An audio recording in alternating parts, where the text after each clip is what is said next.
এই গাছটার বয়স হইল প্রায় 2 বছর হবে না, মানে এই প্রথম আম রাখছি। 2 বছর, হ্যাঁ 2 বছর। তো দেখা যাক যে আসলে ফলন কেমন। যে 1 2 3 4 5 6 7, তারপর উপরে আছে একটা 8, আছে একটা 9, তবে ওর নিচে একটা আছে আমি ধরতে চাই না, ওই আছে একটা 10টা ফল। এবং যারটার নাম হইল আছে ছোট, ধরার না ধরার সময়। আবার একটু ক্লোজ শট দেখাই। বাহ, কি চমৎকার, তাই না?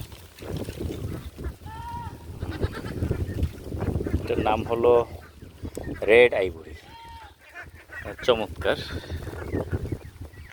রেড আইভরি আমটা।